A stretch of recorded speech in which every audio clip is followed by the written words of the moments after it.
guys, welcome back to Travel with Mel.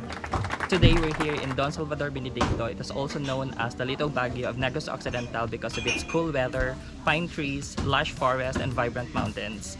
And that makes this place as one of the most visited tourist spots here in Negros Occidental. Speaking of tourist spots guys, we're here outside Cafe Laguarda. This place was established in 2018 and they are located at Sitio Tuburan, Barangay Pandanon, Don Salvador Benedicto. They used to operate 24/7 guys, but due to pandemic, their new operating hours is from 7 a.m. to 7 p.m. And as I've noticed, they actually keep on renovating this place to make this as Instagram worthy as other cafes here in Don Salvador Benedicto. So join me as I explore this place.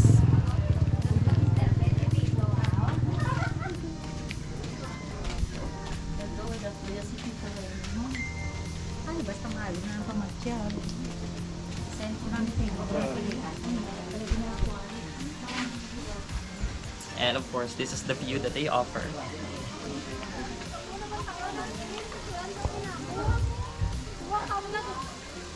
It's already 12 noon guys and my lunch has been served, so this is my food. So I have ordered buttered garlic shrimps.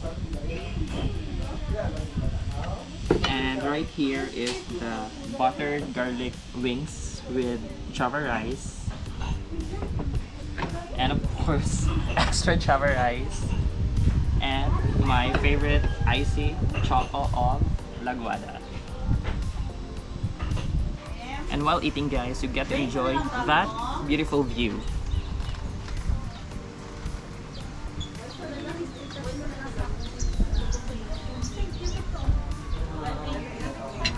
Let's eat! So we're done with our lunch and right now let's do our room tour.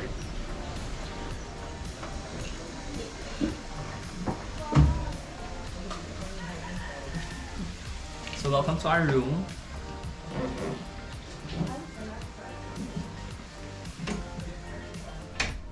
Guys, so we're here inside the Guada family room or the suite room and we'll be staying here for a night.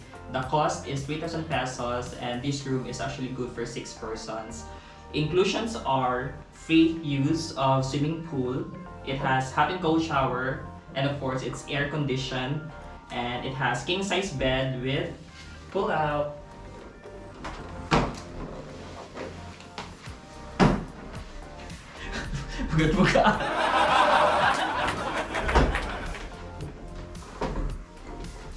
So this is the pull-out bed guys. And by the way, for extra person with extra mattress, the charge is 250 pesos and that includes free swimming. And for children 12 years and below, they are actually free of charge when sharing room with adults. And I'm gonna show you the comfort room. So this is what it looks like, and as I mentioned earlier, they have the hot and cold shower there. And of course, you get to wake up to this beautiful view.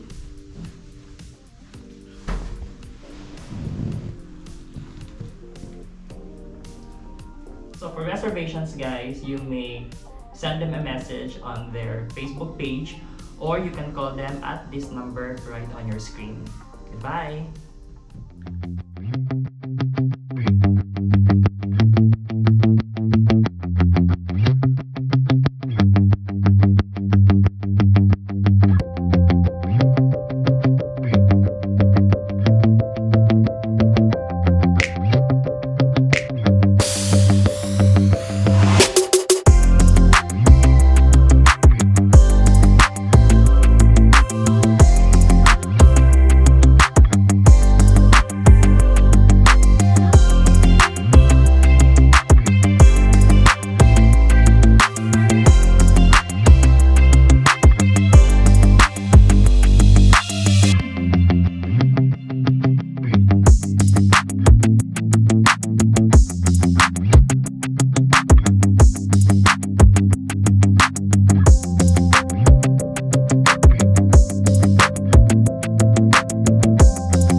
here is one of the cottages that they have. You can actually have your food delivered downstairs for you to enjoy this kind of view, and if you want to stay near to the pool.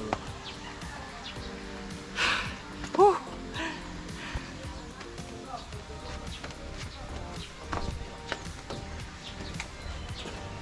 So this is it. So it's quite peaceful here if you don't want to stay at the cafe area because it's too crowded. Then this is the best spot for you. Hey guys, so this is the Laguarda bridge. This used to be a bamboo bridge when I first visited this place in 2018. And let's check this out.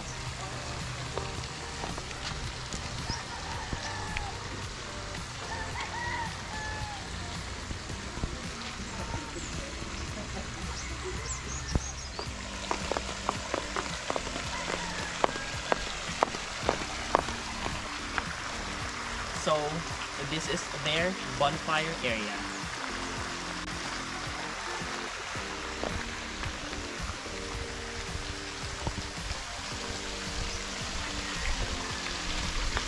And of course, this is the newly renovated swimming pool.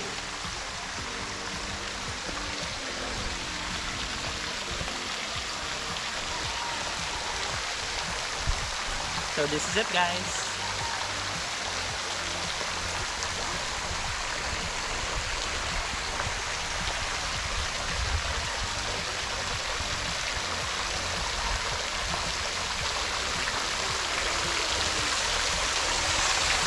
I really can't wait to take a dip.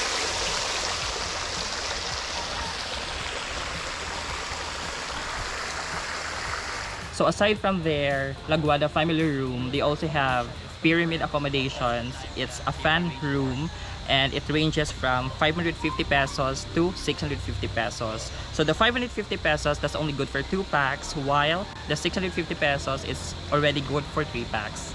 So let me show you around. So this is what it looks like outside, and you'll have your cute tambayan over here. And this is what it looks like.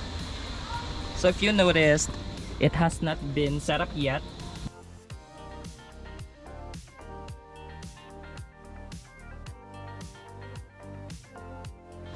So right now, I'm gonna take you to their bahay kubo accommodation. Let's go!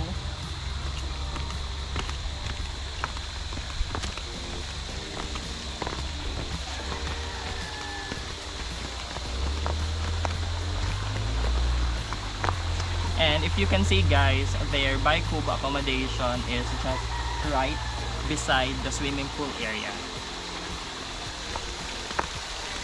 So right now, we're here outside the bahay kubo accommodation. It's also a fan room, and it can accommodate 4 persons, and the cost is 1,500 pesos.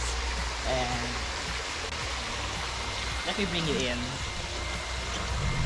So you'll have your tambayan here, and this will be your room.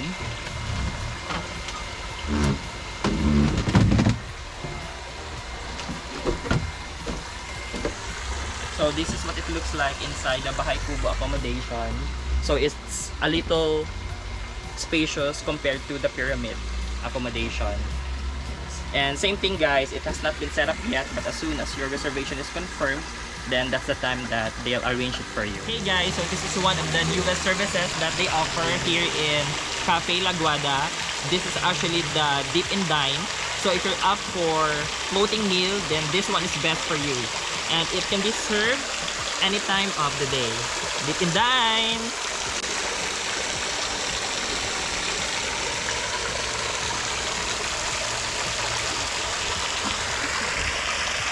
So what I like about their new pool is they have the newly installed rain shower pagoda there at my back.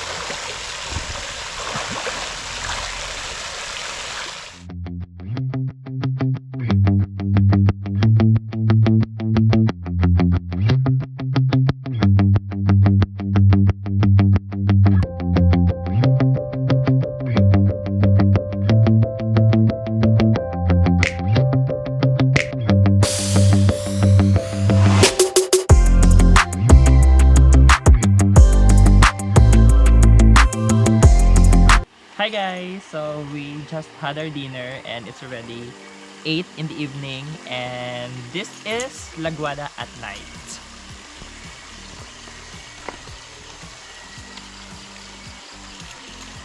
And just so you know guys, kami lang yung tao dito. Looks like we own the place. And I saw a huge, not really huge, but a big frog right here.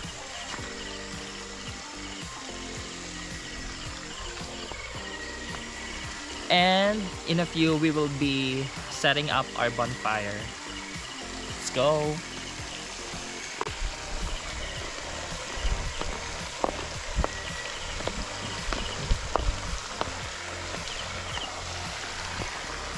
So here's our bonfire area.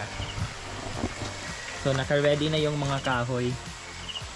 Hey guys, so I'll be lighting the bonfire. So, are you ready? Because I'm not. So here you go guys.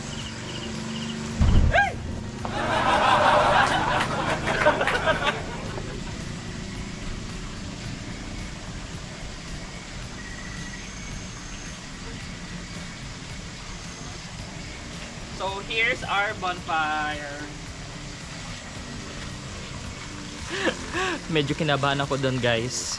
But anyway, it was a successful bonfire lighting.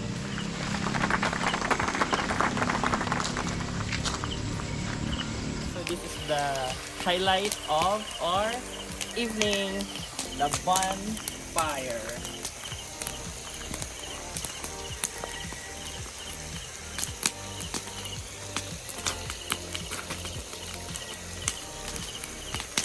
We're just enjoying the night guys because we own the place.